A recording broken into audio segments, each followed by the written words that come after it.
It's the Happy Families Podcast. It's the podcast for the time-poor parent who just wants answers now.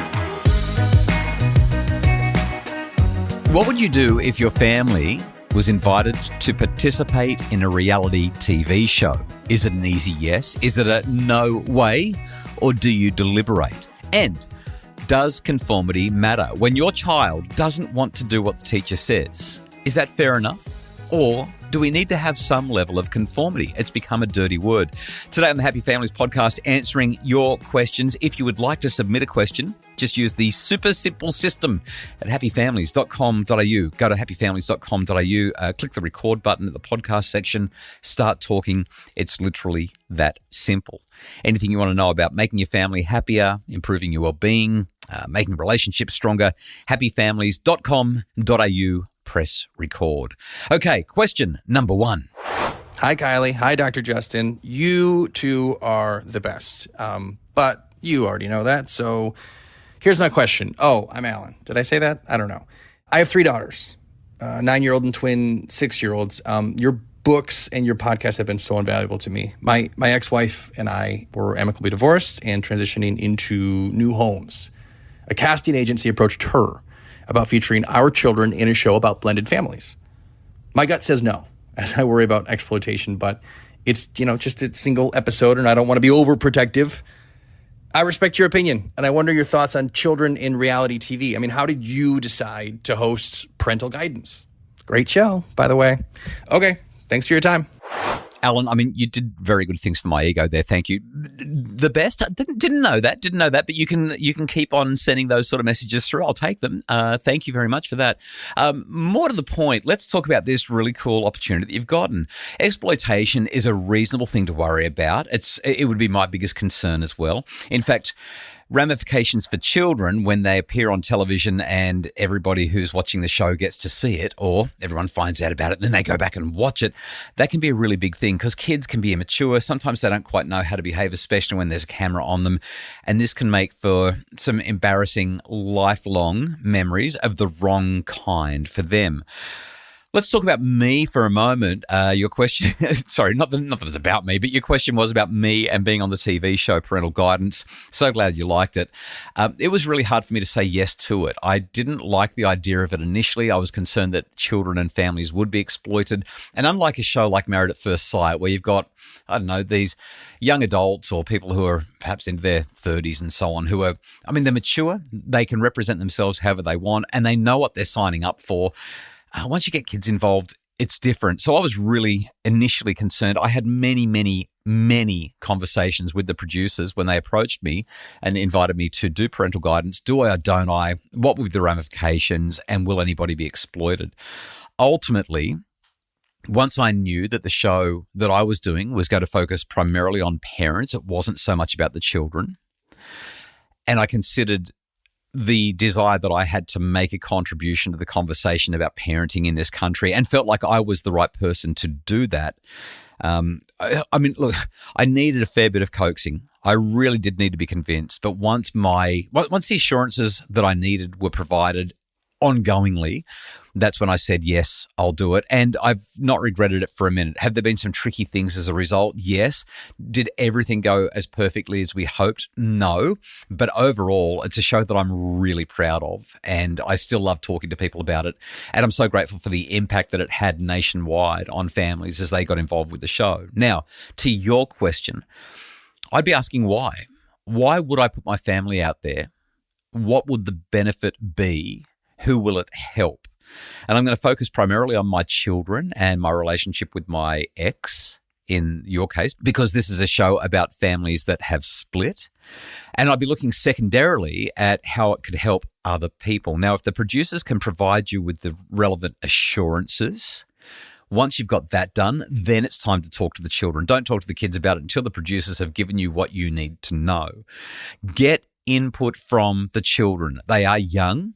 And that goes in their favor because nobody is going to hold anything against a 9-year-old and a 6-year-old or a couple of 6-year-olds for more than a few months. Everybody will forget. So that's definitely in their favor. But you want their buy-in. They've got to feel good about it. And again, I really think you want the focus to be on you as parents and the way that you're navigating a challenging situation rather than making it about the children. done well and in good faith, I'd actually recommend it. I think it's great to look back on and have that record of the way that you were navigating a tricky time, and seeing your children on the screen, having them captured in that setting. It's absolutely delightful.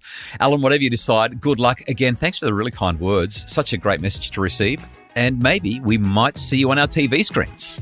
Up next, a conversation about conformity. Do kids need to toe the line, or can they have the autonomy that they really want?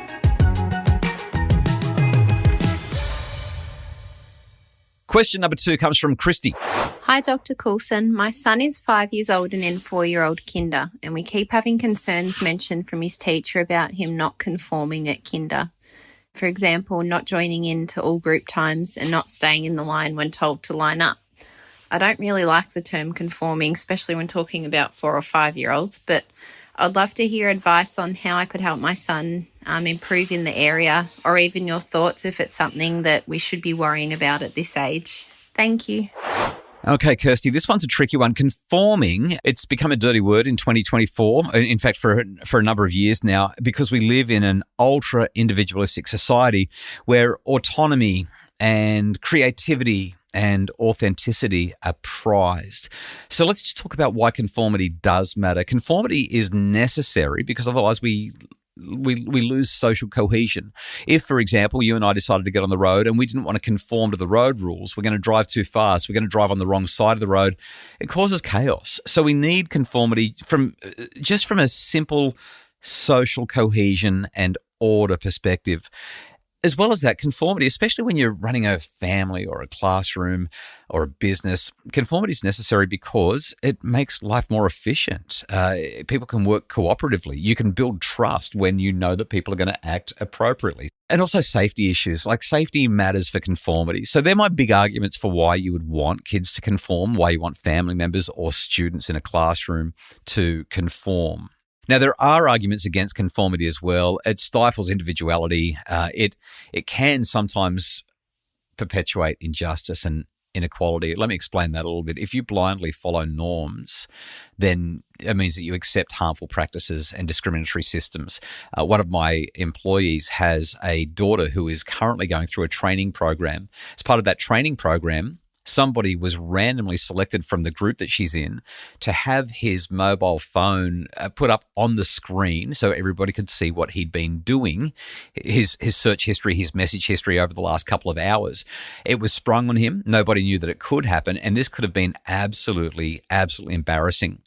And my employee's daughter put up a hand and called it out and said, this is not okay. And when the instructor asked why, she was able to highlight a couple of reasons why what was going on was unfair and inappropriate. So she was non-conforming. And in that context, I think she was completely right, because conformity can lead to groupthink and complacency, and that seems to be where a lot of people want to hang out. Now, with all of that said, context is everything when it comes to conformity. There are times and places where conformity is necessary. There are times and places where non-conformity is necessary. But when I'm thinking about a 4-year-old in that preschool class, fundamentally, nonconformity, I think, is most likely to lead to getting in trouble. And that's going to make a child feel incompetent. And that's going to cast a long shadow into the rest of his life as he starts to hate going to preschool and hate going to school because he doesn't feel competent and keeps on getting in trouble for it, and starts to just despise the environment because it doesn't support his needs in a helpful way. Now, as I've listened to your message, Kirsty, I'm hearing nonconformity around lining up with everybody else and participating in different activities with everybody else. I'm kind of sympathetic to the lack of necessity around lining up. It's not the military, it's preschool. And some activities, frankly, are not intrinsically motivating and kids don't want to participate in them. I'm actually really sympathetic to that as well. However, I really think that with young kids being in this context, we're looking for more conformity than non-conformity. We're looking for that social cohesion and order. We're looking for efficiency. We're looking for cooperation. We're looking for kids to participate. If they're being asked to do things that are not helpful, that are not intrinsically motivating, then there's definitely conversations around that. But by and large, I'm actually in favor of the conformity argument in this context. most of the time. So what do? Well, first off, have a good listen to what the preschool teachers are telling you. Why? Well, they've got a pretty good comparison group. They see what everybody else is doing. They see what your child's doing. They've been watching children this age for a long time. They know what the norms are. If there's something going on, they'll let you know. It sounds like they have. I'd dig a little deeper. I'd explore a bit more. And I'd want to make sure that I understood why my child is non-conforming. Maybe it's just pointless. Like what they're being asked to do is dumb, boring, and not motivating. Maybe there's something else going on that you're not yet aware of relationally or in the way that kids are being controlled. I'd also be considering what's he like at home. Is he willing to conform at home? What's his motivation level? Or let me rephrase, what's the quality of his motivation? Is it all extrinsic motivation? He only does things for prizes and goodies or so he doesn't get in trouble? Or does he willingly, get in line, so to speak, and participate in family activities happily? I'd also be exploring with him. What do you reckon's going on, buddy? We're hearing all of these things from your preschool teacher. It sounds like things are a bit tricky right now. What have you noticed? Now, he may not verbalize this particularly well. He's a young kid, 4 years old, but try to get his take on it. His perspective is definitely going to be helpful. If you think that there's a problem, then you can go and resolve that. If it seems that he just doesn't want to do it because he's being a 4-year-old that doesn't want to do stuff, my sense is at that point you get to explore ways, empower him to come up with some solutions whereby he may be more conforming in healthy and appropriate ways for the context. Kirsty, I hope that's helpful. Thanks so much for your question. If you would like to submit a question, go to happyfamilies.com.au, happyfamilies.com.au, and scroll down until you see the record button. You literally press the button, start talking. It's that simple. Next week, we talk about sneaky behavior in kids and bedtime issues. And tomorrow on the Happy Families podcast, a really important conversation about phones in schools. They've been banned. Is it working? And what about the independent and Catholic schools that are not on board yet? What can we do there? The Happy Families podcast is produced by Justin Rulon from Bridge Media. For more information about making your family happier, please subscribe to our newsletter where you'll get loads of great, high-quality, free information, plus offers and discounts when we're running our courses, our webinars, and more.